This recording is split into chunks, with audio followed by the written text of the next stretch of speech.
नमस्कार सर्वांना, स्वागत आहे तुम्हा सर्वांचं आपल्या ॲक्टिव्ह करिश्मा या यूट्यूब चॅनलमध्ये. तर पहा, मुख्यमंत्री योजना दूत ही महाराष्ट्र राज्य सरकारने सुरू केलेली आहे. नक्की या मुख्यमंत्री योजना दूतसाठी अर्ज कसा करायचा, त्याची निवड कशी होणार, एकूण योजना दूतांची कामे काय असणार आणि याची सर्व सविस्तर माहिती आपण या व्हिडिओच्या माध्यमातून पाहणार आहोत. तर पहा, हा व्हिडिओ जास्तीत जास्त लोकांना शेअर करा. जर तुम्ही आपल्या ॲक्टिव्ह करिश्मा या यूट्यूब चॅनलवरती जर नवीन असाल तर आजच आपल्या या चॅनलला सबस्क्राईब करून घ्या.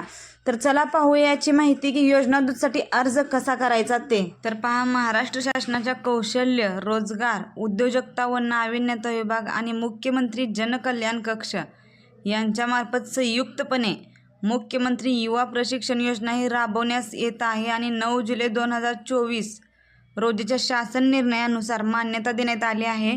आणि महाराष्ट्र शासनाच्या विविध योजनांची प्रचार आणि प्रसिद्ध करणे व त्यांचा जास्तीत जास्त नागरिकांना लाभ पोचवणे यासाठी 50,000 योजनादूतांची नेमणूक देण्यात येणार आहे. पहा, आणि आता या योजनादूत उमेदवारासाठी अर्ज भरण्याची तर पहा, त्यासाठी शैक्षणिक पात्रता काय आहे आणि अर्ज करण्याची पद्धत काय आहे, कामाची जबाबदारी काय आहे, हे सर्व तुम्हाला या व्हिडिओच्या माध्यमातून पाहायला भेटणार आहे. पहा,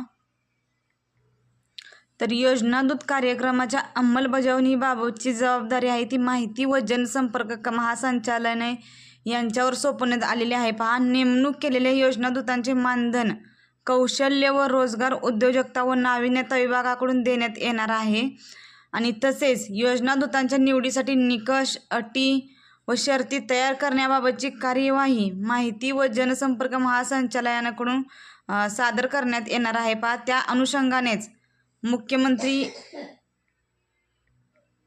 योजनादूत कार्यक्रमाच्या अंमलबजावणीसाठी कार्यपद्धती निश्चित करण्यात आलेली आहे. पहा, आणि महाराष्ट्र शासनाकडून विविध योजनांचे प्रचार व प्रसिद्ध करणे व त्यांचा जास्तीत जास्त नागरिकांना लाभ मिळवण्याच्या दृष्टीने त्यांना सहाय्य करण्यासाठी 50,000 योजनादूतांची निवड करण्यात आलेली येणार आहे. पहा, आणि सन 2024-25 या आर्थिक वर्षापासूनच मुख्यमंत्री योजनादूत कार्यक्रम सुरू करण्यास शासनाने मान्यता दिलेली आहे. पहा, याबाबतची कार्यपद्धती काय आहे हे सविस्तर आपण या व्हिडिओच्या माध्यमातून पाहणार आहोत. व्हिडिओ शेवटपर्यंत पहा आणि आपल्या ॲक्टिव्ह करिश्मा या यूट्यूब चॅनलवरती जर तुम्ही नवीन असाल तर आजच आपल्या या चॅनलला जरूर सबस्क्राईब करा, जेणेकरून येणाऱ्या नवीन व्हिडिओचे अपडेट सर्वप्रथम तुम्हाला भेटतील.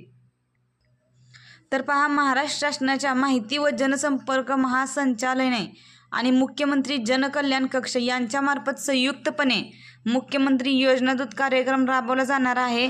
राज्यात कार्यरत प्रशासकीय यंत्रणेला मदत करण्याकरिता मुख्यमंत्री योजनादूत नेमले जाणार आहेत. पहा, आणि ग्रामीण भागात प्रत्येक ग्रामपंचायतीसाठी एक व शहरी भागात 5,000 लोकसंख्येसाठी एक योजनादूत, याप्रमाणे एकूण 50,000 योजनादूतांची निवड करण्यात येणार आहे.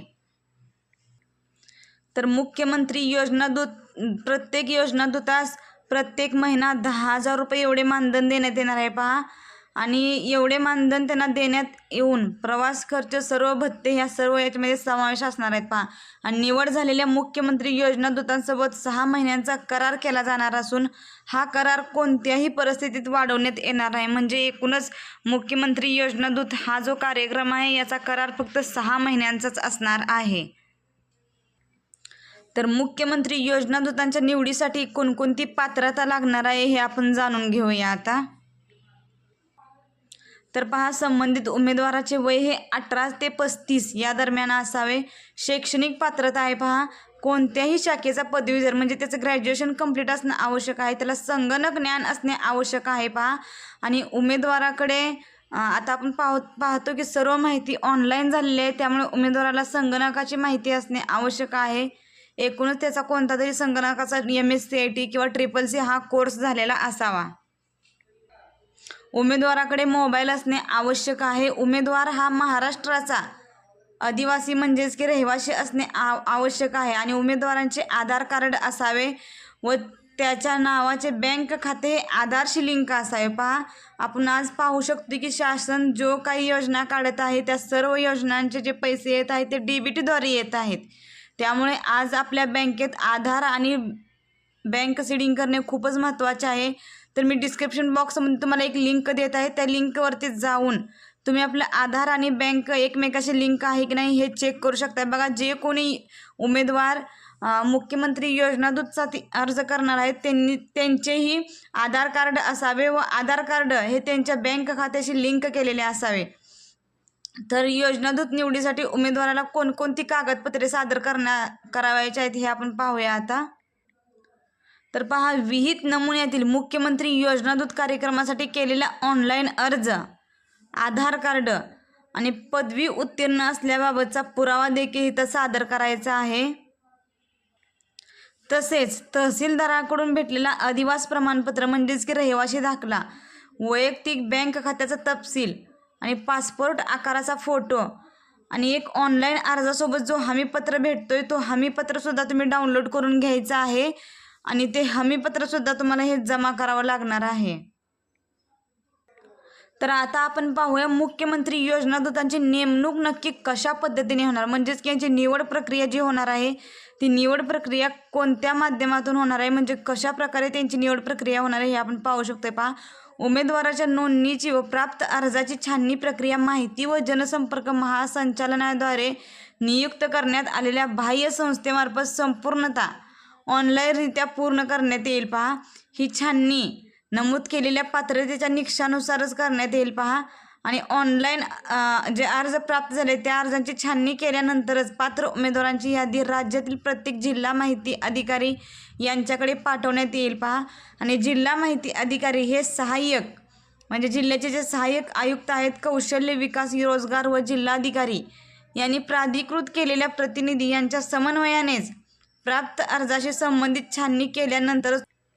तर यामध्ये प्रामुख्याने उमेदवाराची वय व शैक्षणिक पात्रता ही तपासली जाणार आहे। पहा, आणि उमेदवारासोबत 6 महिन्याचा करार केला जाणार आहे आणि कराराचा कालावधी कोणत्याही परिस्थितीत वाढवला जाणार नाही। पहा, जिल्हा व माहिती अधिकारी शासकीय योजनांच्या माहिती संदर्भात पात्र उमेदवारांचे समुपदेशन व निर्देशन करतील, म्हणजे त्यांचे एकूणच निरीक्षण होणार आहे जिल्हा माहिती। तर पहा, जिल्हा माहिती अधिकारी यांच्या समन्वयानेच हे सर्व छाननी प्रक्रिया पूर्ण होणार आहे। पहा, आणि ग्रामीण भागातील ग्रामपंचायतीसाठी 1 तर शहरी भागात प्रत्येक 5000 लोकसंख्येसाठी 1 या प्रमाणात योजनादूतांचा जे सिलेक्शन होणार आहे।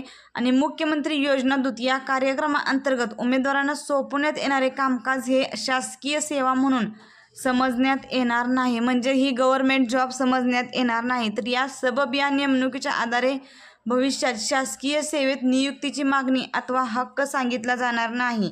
तर याबाबतचे हमीपत्र निवड झालेल्या उमेदवाराकडून घोषित करण्यात येणार आहे। पहा, म्हणजे एकूणच ही फक्त कॉन्ट्रॅक्ट बेसवर भरती होणार आहे, त्यामुळे ज्या कोणाला उमेदवारांना यासाठी अर्ज करायचा त्यांनी आजच अर्ज करून घ्यायचा आहे। तर पहा, निवड झालेल्या योजनादूताने करावयाची कामे। तर योजनादूत संबंधित जिल्हा माहिती अधिकारी यांच्या जनसंपर्कात राहून म्हणजे त्यांच्या संपर्कात राहून जिल्ह्यातील योजनांची माहिती घेतील आणि प्रशिक्षित योजनादूतांनी त्यांना नेमून दिलेल्या ठिकाणी समक्ष जाऊन त्यांना ठरवून दिलेले काम पार पाडणे हे त्यांच्यावर बंधनकारक राहील। योजनादूत हे राज्य शासनाच्या विविध योजनांची प्रचार आणि प्रसिद्ध करताना ग्राम पातळीवरील यंत्रणांशी समन्वय करून शासनाच्या योजनांची घरोघरी माहिती देण्याचा प्रयत्न करतील। पहा, आणि योजनादूत दर दिवशी त्यांनी दिवसभर केलेल्या कामाचा विहित नमुन्यातील अहवाल तयार करून ते ऑनलाईन जिल्हा समन्वय अधिकारी यांना अपलोड करतील। तर योजनादूतांना त्यांना सोपवण्यात आलेल्या जबाबदारी स्वतःच्या स्वार्थासाठी किंवा नियमबाह्य कामासाठी उपयोग करता येणार नाही, तसेच ते गुन्हेगारी स्वरूपाचे गैरवर्तन करणार नाहीत याची सर्व बाबी लक्षात घ्यायची। पहा, आणि योजनादूत तसे करीत असल्यास निदर्शनास आल्यास त्याच्यासोबत करण्यात आलेला करार हा संपुष्टात करण्यात येईल, म्हणजे त्याचा करार तो तिथंच संपवण्यात येईल आणि त्याला त्याच्या योजनादूत या जबाबदारीतून मुक्त करण्यात येईल। पहा, योजनादूत अनाधिकृत्या गैरहजर राहिल्यास किंवा जबाबदारी सोडून गेल्यास त्याला मानधन अनुज्ञेय राहणार नाही। म्हणजे बघा, तुमचं जर योजनादूत म्हणून जर सिलेक्शन झालं तर तुम्हाला ते जॉब न सांगता जर तुम्ही सोडून गेला तर तुम्हाला ते मानधन भेटणार नाही। तर पहा, महासंचालक माहिती, जिल्हा माहिती अधिकारी, जिल्हा सहाय्यक आयुक्त, कौशल्य विकास, रोजगार व जिल्हाधिकारी यांनी प्राधिकृत केलेल्या प्रतिनिधी यांची जबाबदारी कोणती असेल? पहा, विभागीय स्तरावर विभागीय संचालक उपसंचालक माहिती या योजनांचे संनियंत्रण करतील. जिल्हा माहिती अधिकारी कार्याचा आढावा विभागीय स्तरावर घेतला जाईल.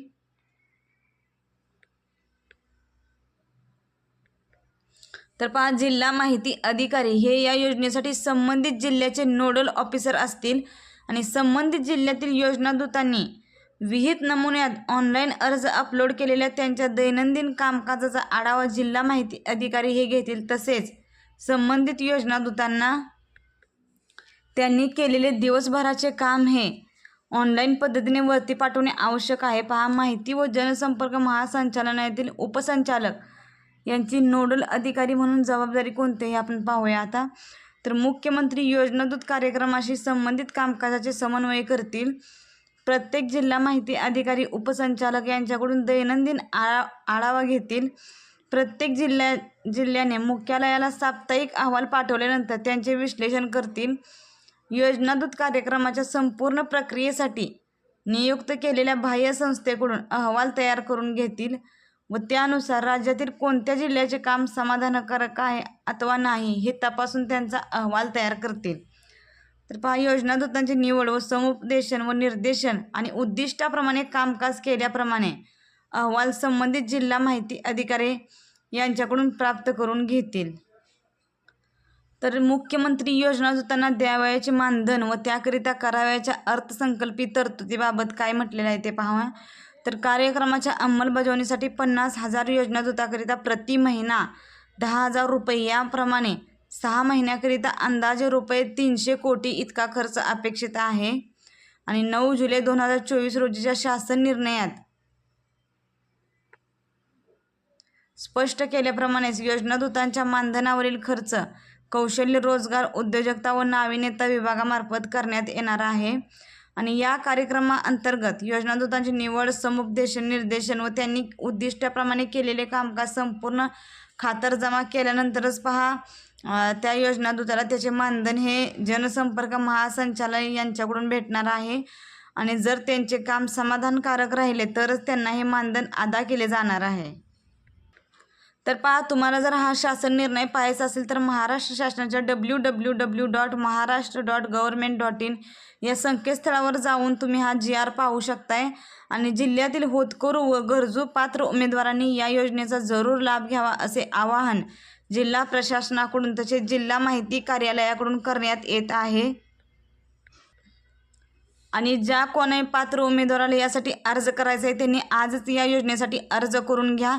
आपण अर्ज करण्याची संपूर्ण प्रक्रिया पाहिलेली आहे. तर तुम्हाला ऑनलाईन पद्धतीने अर्ज करायचा आहे.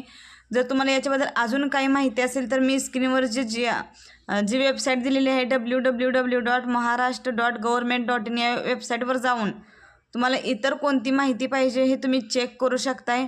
आणि हा व्हिडिओ जास्तीत जास्त लोकांना शेअर करा जेणेकरून त्यांना जे कोणी जिल्ह्यातील होतकरू व गरजू पात्र उमेदवार असतील ते या योजनेसाठी लाभ घेऊ शकतील.